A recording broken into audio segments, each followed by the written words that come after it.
Today we have with us Mr. Kushal Sharma. He's the founder of Inspiring and also the director of Kushal Technology Private Limited. He's a corporate trainer and has more than 6 years of training experience to the corporate people and training delivery on big data, business analytics and data science. I remember he's the one who was training our final year students of 2018 batch under NASSCOM on business analytics and intelligence. So on behalf of DY College of Engineering Department of Information Technology, I welcome Mr. Kushal Sharma, who has been with us today for delivering an expert talk on business intelligence. So I request him to take over after this, to take over the session, and welcome Mr. Kushal Sharma sir for this session. So these are all the IT students, final year students. So they have got elective subject as business analytics and intelligence. Okay. So this is a expert talk and industry talk from under this subject. So I welcome you and hand over the session to you. Over to you, sir. Yeah, thank you. Thanks a lot for the welcome. So let me share my screen and just confirm me if the screen is visible. Is the screen visible? Sir. Okay.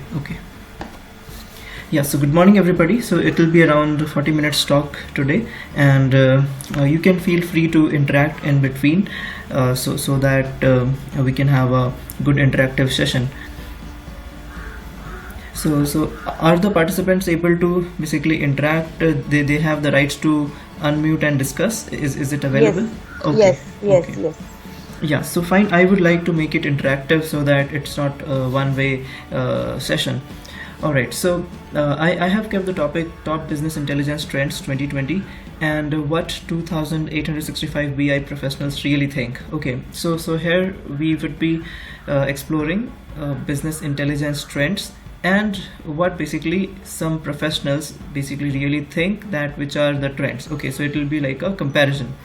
Okay, so let's basically have a quick start of it. So starting with, I would like to basically start with the analytics revolution, because it all started with I can say data, and then we can move ahead towards big data, and that is something revolutionized everything.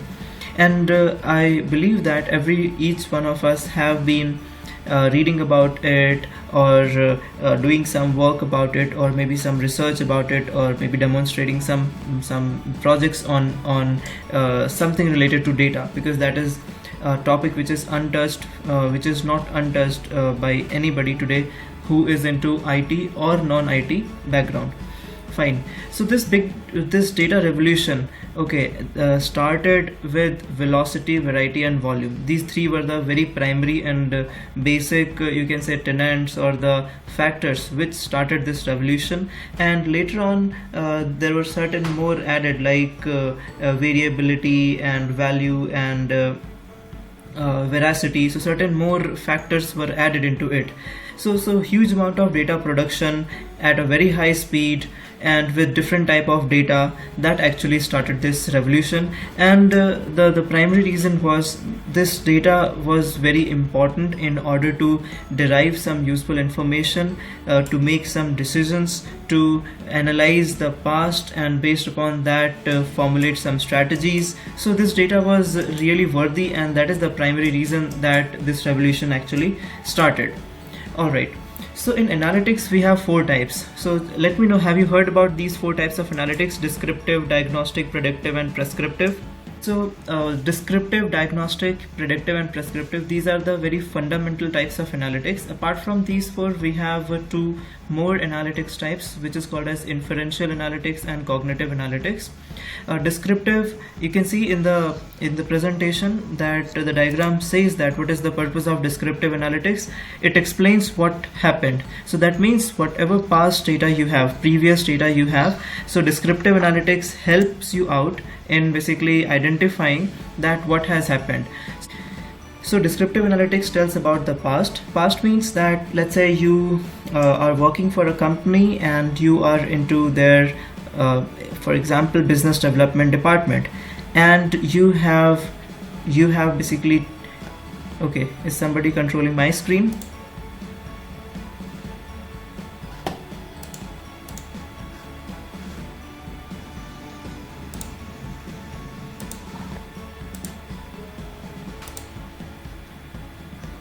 All right. Yeah. Okay.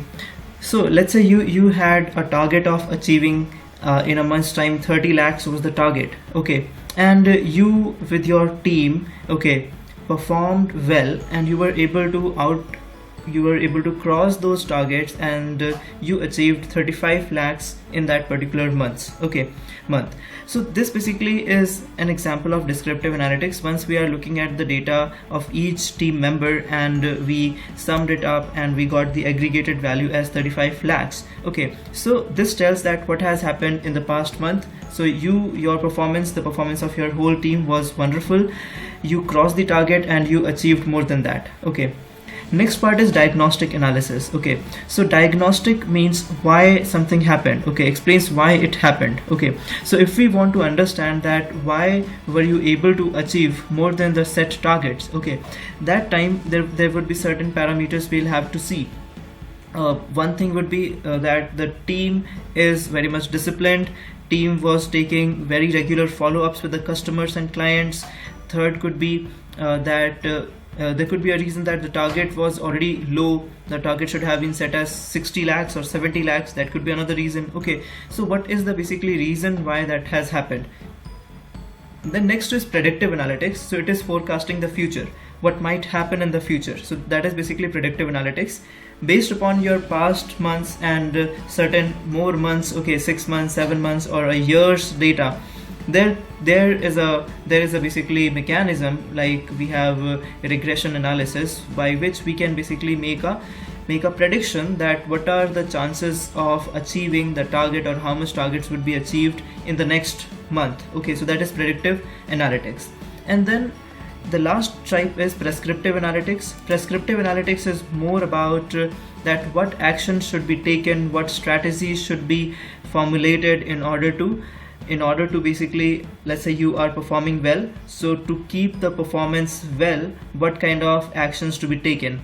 If the company is facing some challenges or loss at some point, then what kind of steps to be taken in order to minimize the loss. Okay, so that is basically prescriptive analytics. So these 4 types of analytics are primarily used, and apart from that, I told you that inferential analytics as well as cognitive analytics are the 2 which are also being used.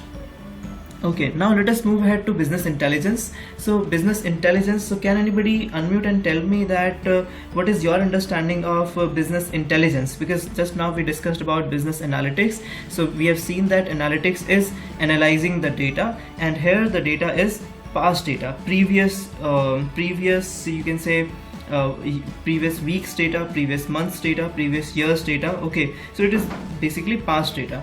So what is business intelligence? Okay, so I have opened the slide. Okay, can anybody just unmute and share your views on business intelligence? What is BI? Hello, sir. Yes, please.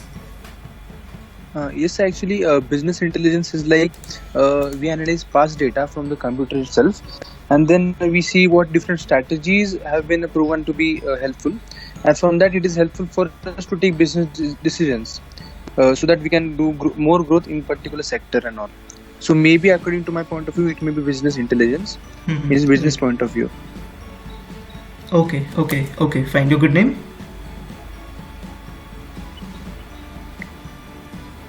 Srirang, sir. Srirang Divakar. Srirang. Okay, yeah, thanks, Srirang. So now I would like to put upon one more question here. The question is that how do you see difference between business intelligence and business analytics, or do you find they are same? You got the question? Yes, sir. Yeah. So do you see any difference in them, or they are same? They may be different, of course, but I don't know exactly what is the difference. But of course, from the name itself, I can understand. Intelligence, it is like it analyzes data, and then the output is different, maybe from analytics and intelligence. What I think. Okay. Output, what we get from them.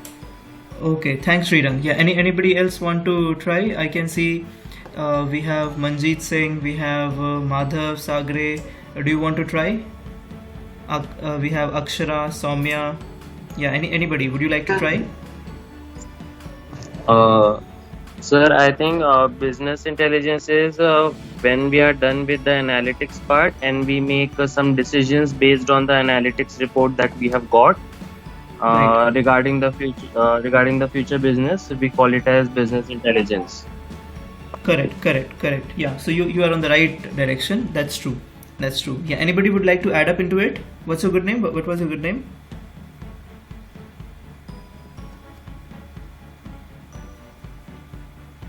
Sir, Vedansh Srivastava, sir. Vedansh. Okay, yeah, so you have said it right, in a right way. Yeah, anybody would like to add to it? All right, fine. Okay, so let's move ahead. Yeah, so business analytics and business intelligence. So let me make it very clear. Once you basically start your role into any company, into the same domain, you may see that somewhere it is called as business analytics and somewhere it is called as business intelligence, but the overall, the cycle of the project, the cycle of the work, you will see there the kind of infrastructure setup, whether it is hardware and software. Okay, you will see that they are similar, but it depends on an organization. Some organization may call it as business analytics, that whole process, and another organization may call it as BI process. Okay, so they are overlapping. And as you said, you rightly mentioned that in business analytics we apply these concepts. Okay, descriptive, diagnostic, predictive, prescriptive. Okay, so BI, business intelligence, is more towards making decisions. It is more towards making decisions. Okay, so that is the primary purpose. And the BI tools, if you see, they are more focusing on data visualization. Okay, because visualization gives more and better insights and better understandability for human beings to basically make out some decisions. So BI tools like Tableau, you have seen, as I just heard that you have seen Tableau, or ClickView is there, ClickSense is there, Talent is there, Oracle's Talent is there. So these BI tools, if you see, they are more focused on data visualization part. Okay, because visualization gives better clarity. And if you see the analytics part, so here you may have to create different models, different algorithms you will have to use, statistical formulas you will have to use to put upon, or to basically insert data, apply those algorithms and formulas on data, and take some output, and that output is further used in BI. Okay, so business analytics and BI are basically there's a very thin line, you can say, between them, and they are very much overlapping once they are practically being used. Alright, so as you can see in the definition, BI, business intelligence, is a technology driven process for analyzing data and presenting actionable information. So you can see that process of analyzing data. Okay, so if basically it is a process of analyzing, that means business analytics is included in business intelligence. And then presenting actionable information, which helps. So presenting means, so the best way of presentation is a graphical presentation, animated presentation. That is the best way of interactive animation, interactive graphical presentation. That is the best way of presenting the information, which helps executives, managers, and other corporate and end users make informed business decisions. Okay, so this is business intelligence. Okay, now let us basically move ahead. And yes, so the real BI trends in 2020, we will see the BARC report for it. Okay, let me open the BARC report and let's discuss that one. Yeah, is the screen visible, the browser screen visible? Can you please confirm, is the browser screen visible? Yes, sir. Okay. The screen is not visible. The BI, okay, let me just share once again.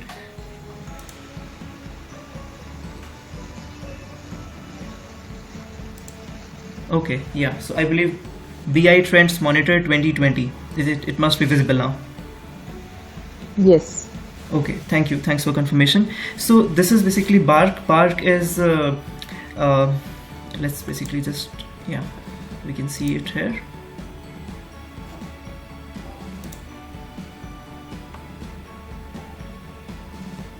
So here you can see that it is the Business Application Research Center, BARC. It is an industry analyst and consulting firm for business softwares which focus on business intelligence analytics. So you can see that they are overlapping. Okay, data management, enterprise content management, customer relationship management, and ERP, enterprise resource planning. Okay, so their report basically says so they have asked close to 2,900 users. Okay, and based upon that, these are the trends which are the basically came out of the discussion or the questionnaire they have sent to around 2,900 business analysts, consultants, vendors, and they have asked their views on BI trends. So here you can see that master data quality management, data discovery, self-service BI, data governance, establishing. So these are the trends basically they have come up with. I have this report, I can share this report with you. This is 68-page BI trend report, and here they have clearly mentioned the trends. Let me just take you to that particular page. Okay, so here you can see, yes, so out of all the you can say feedbacks taken, the maximum you can say votes or maximum weightage has been given to master data and data quality management. So 7.3 is the percentage. Then second, you can see that data discovery, that has got a second one, that is 6.9, and third again 6.9, that is data driven culture. Okay, and apart from that, data governance, self-service BI, data preparation by business users, data warehouse modernization, agile BI development, real-time analytics, advanced analytics, machine learning, AI, big data analytics, integrated platforms for BI and PM, embedded BI, data storytelling, mobile BI, analytics teams and data labs, using external open data, cloud BI for data and analytics, data catalogs, process mining. Okay, so these are the top trends in business intelligence, and out of them, if you see that master data, data quality management, this is the topmost trend, data discovery is another, and data driven culture is another. So let's just have a little more discussion about these.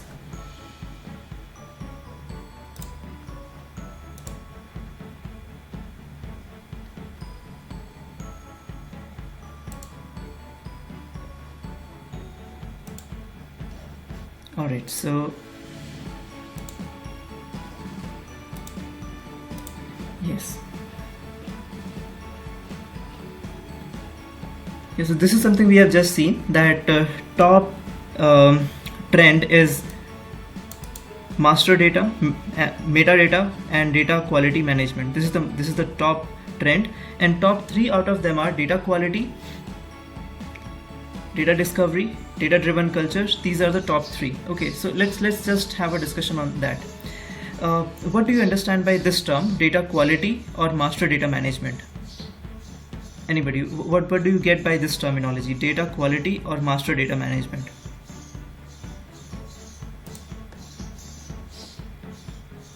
Yeah, and anybody?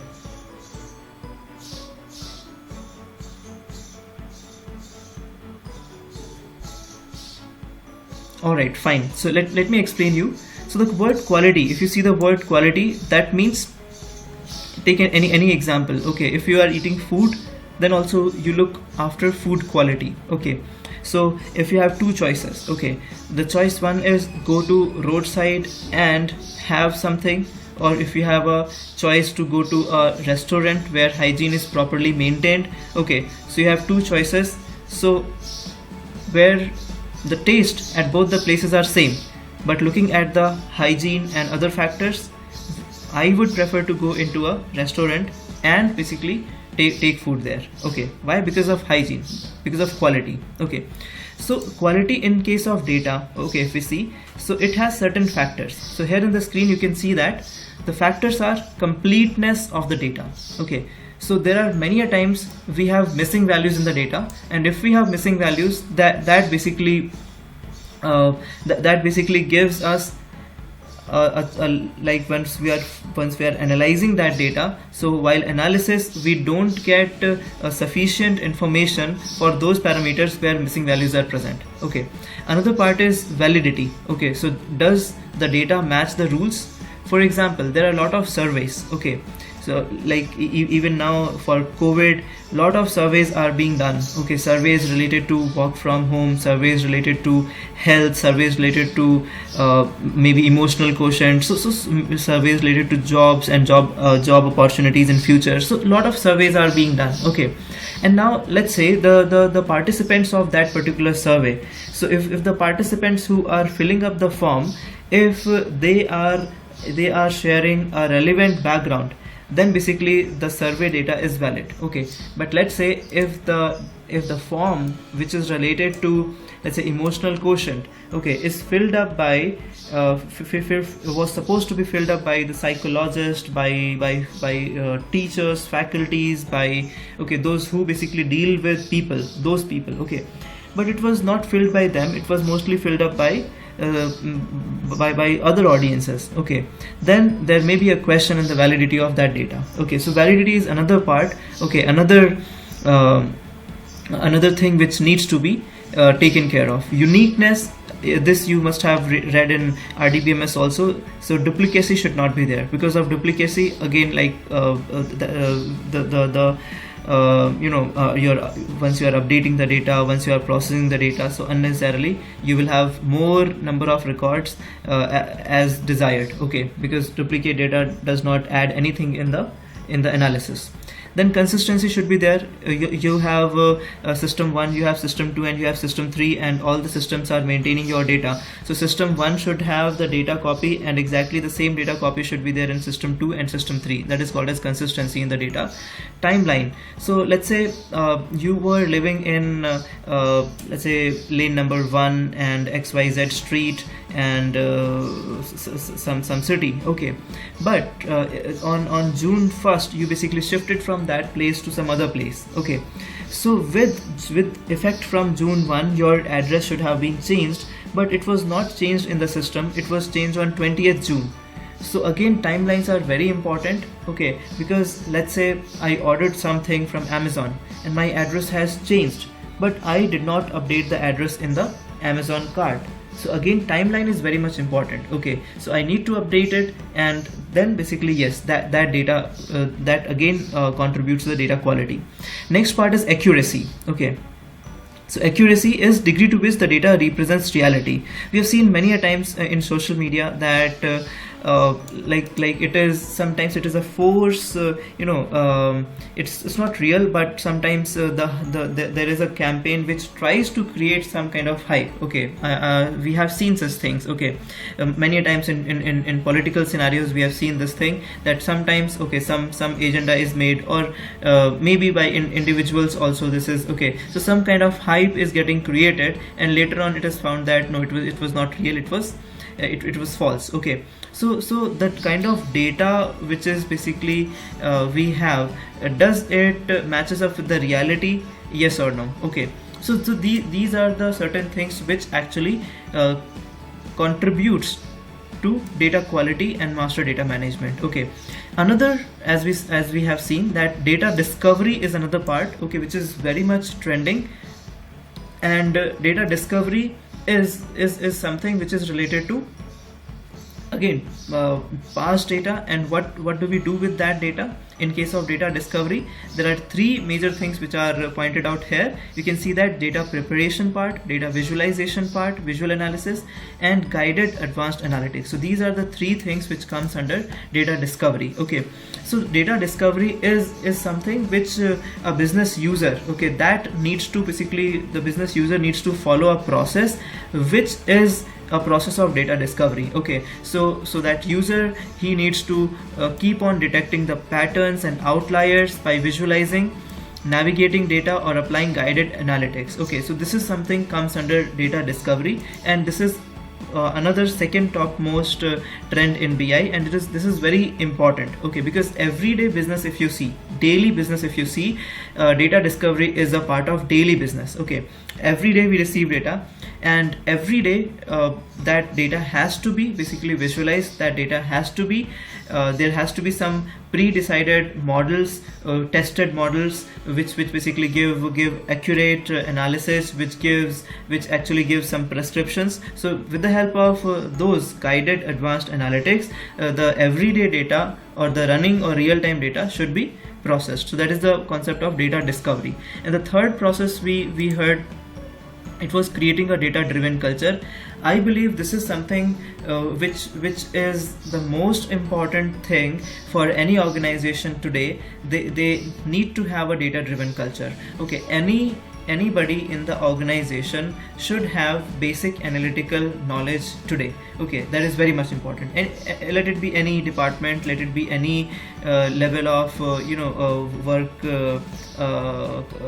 level. Okay, analytics has to be there. Analytics has to be without analytics we are going to die. Okay, so data driven culture is basically where let me take example. We work with lot of MSMEs. Okay, so we work with lot of MSMEs, and I'll tell you one or two examples. Okay, we have one of our client which is based out in Pune only.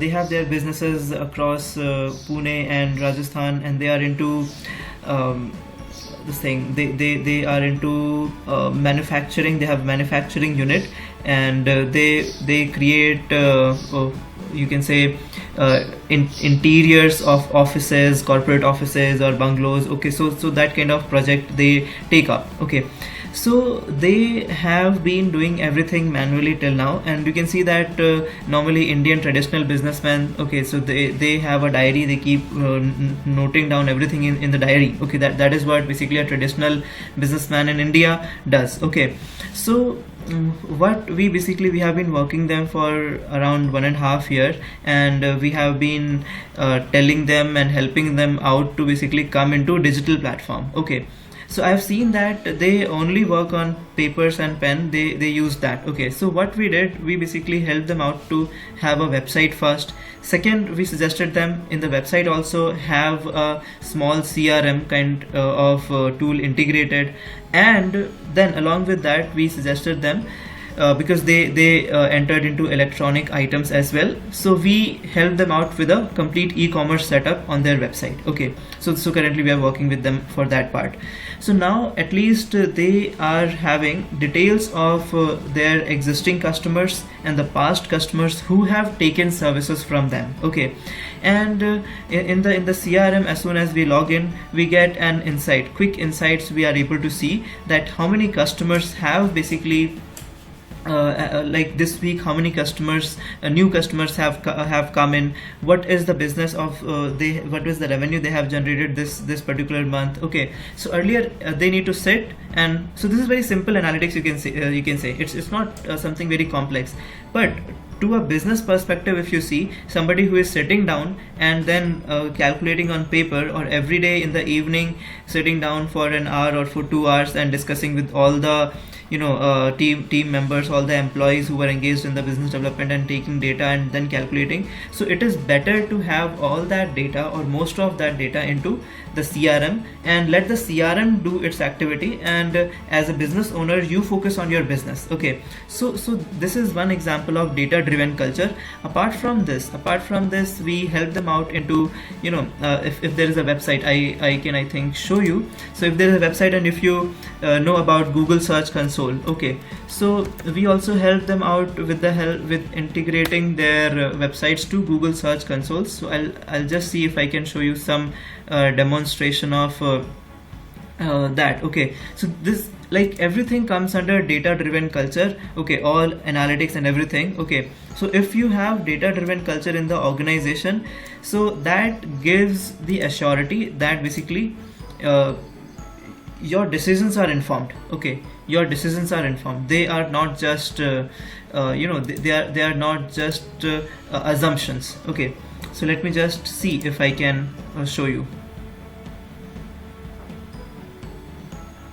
So this is one of our client, again into manufacturing unit, but they are into, okay, so this is okay, let me just quickly change the account and see if I have authenticated some properties there.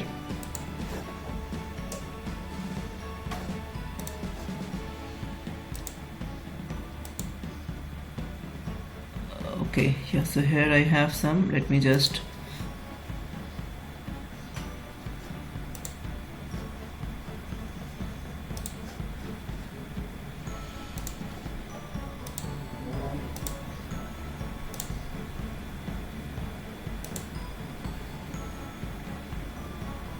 okay, so I'll not be able to show you here at this particular moment because these properties needs to be added the confirmation needs to be taken from the server, so they are not added into the server. All right, so yes, so we basically integrated, okay, yeah, so we integrated their sites into their Google search console account, and where they are able to see that how many number of peoples are visiting. Okay, I can show you into from another, yes, I can show you here that part. Okay, so every step which you take needs to be data driven. Okay, every step. Okay, so I'll just tell you about website. This is our SSL, few SSL we have taken from them, so I'll just show you here.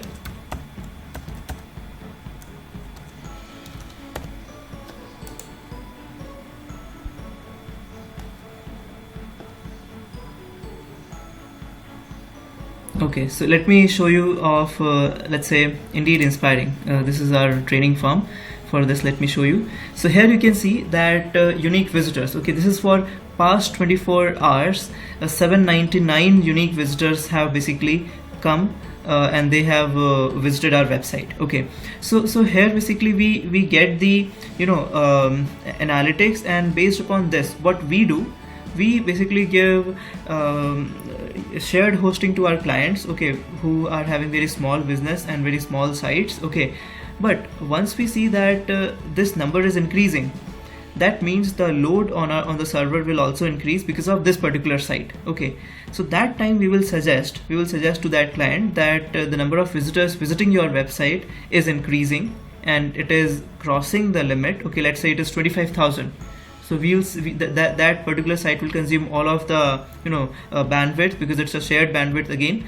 So we will suggest that particular client, why not you take a dedicated server for your hosting. Okay, so what we did, okay, I'm just giving you example of data-driven culture. Okay, for us basically, so if we are having this, if we don't have this data, we will not be able to understand that because of which site we are getting more load on the server. Okay, let's see this Eclavia Institute. Okay, this is one of our client. Only 239 unique visitors in past 24 hours for Eclavia. Okay, and let's see this Nilansh equipment. So 421. Okay, so the number of visitors is very much controlled in the sense there are no much visitors in these sites, so I can have these sites in one shared server. Okay, and the server can bear the load of these sites. Okay, so this is one example how we can basically make a decision that whether we should keep this site in the shared server or whether we should propose a server which is dedicated to their basically particular site. Okay, their specific site. Fine. So these three trends. Okay, so what basically now is takeaway for you from this particular discussion, because you have taken this business intelligence as a add-on subject. Okay, so you should know that what is being very trending. In a very recent discussion with a fresh candidate like you, so we had a discussion, and he said he has opted for mobile development internship in some company. His primary focus was on data science or machine learning, and the question he asked to me was, I have taken this decision because I was afraid that if I will not get this internship, then probably in COVID time I may not get any internship. So because of that, he has taken up that internship. Okay, so now if you see that he is working on Flutter mobile development, and he has been practicing for about 6 months, more than that, into analytics and machine learning algorithms. Okay, now he's asking whether this is a correct decision or correct step or not. Okay, so at that time I had said it is fine. Okay, if you are able to use in future your machine learning algorithms, your into mobiles, okay, it is fine. But once I saw this trend, okay, if you see, where is can you tell me what is the number of mobile BI? Which number? Okay, mobile BI lies. Quickly have a look at this. Okay, this is the whole trend. So what is the number of mobile BI?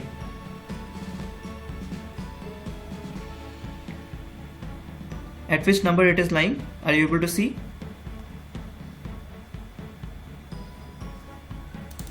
Yeah, so this is the number of mobile BI. Okay, so I would not give preference. Okay, let's say if I being a fresh graduate, or basically I'm pursuing last year or third year, I will put more focus on up to 5. Basically I'll put more focus. Okay, so you can see here.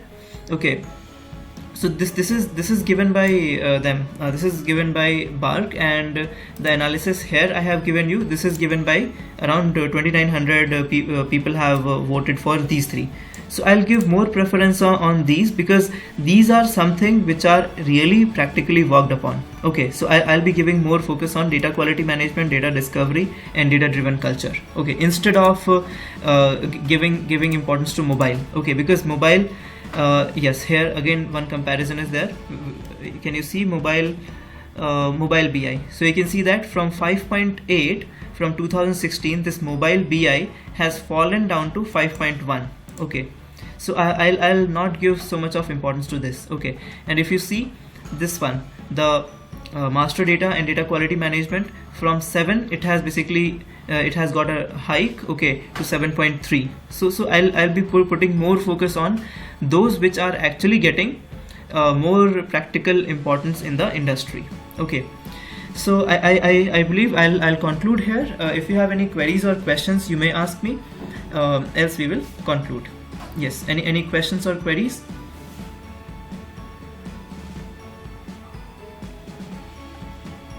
Yeah, anybody has any questions and queries? I'm open to answer.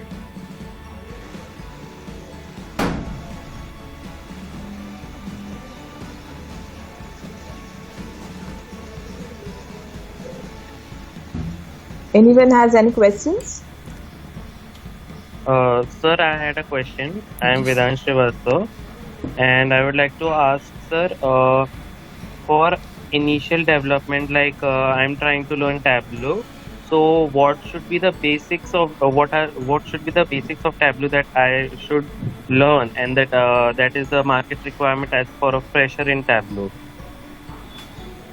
Okay. So for Tableau, I just got to know that you had it in your subject. So what all have you done? Can you quickly tell me in few seconds what all have you done in Tableau till now? Sir, it was just a basic dashboard development, not even a full-fledged dashboard. Also, just a few plottings, how to plot the geographical maps, and how to plot the various charts, basically. And then there was a small assignment on binding also. Okay. And Blending. yes, sir. Only that much. Okay.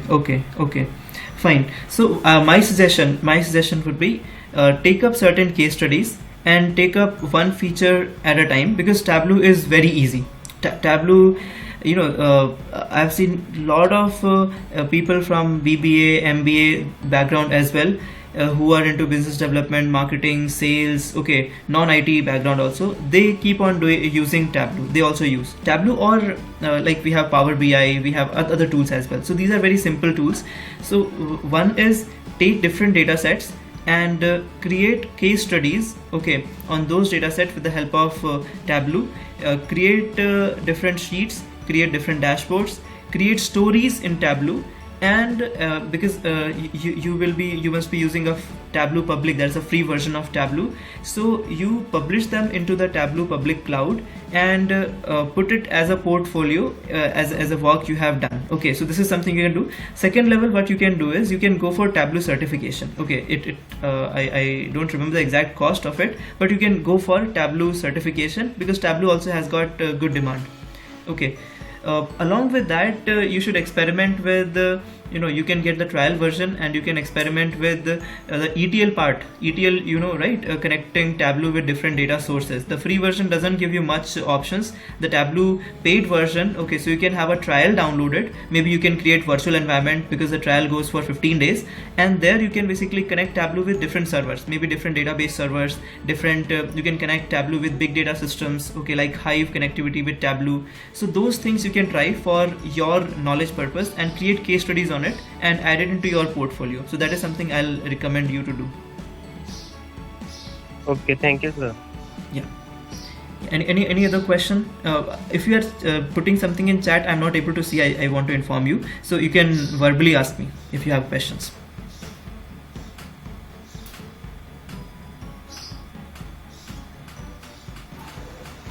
Any more questions?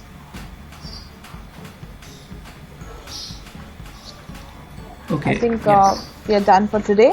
So it was a wonderful and very good insight on data discovery, data-driven culture, master data and data quality management. So that was top trending trends of BI, which was very well explained by you, sir. And I would say that this data-driven culture is a very important factor as of now in every organization, which will help us to make a better business decision. So I hope all the students have got a better understanding of the BI trends and how they have to make use of these features for the better business decision. So with this, I extremely extend my gratitude to you for your wonderful session for our students. So thank you so much for joining us, sir, today and giving this wonderful insight on BI. So all the students, thank you for your participation as well. Thank you, sir. Thank you so much. Thanks for inviting. Yeah, pleasure. Thank you, sir. If you liked our video and would like to recommend it to your friends, please like, share and subscribe to Indeed Inspiring Infotech. We would also love to hear your suggestions and feedback in the comment section below.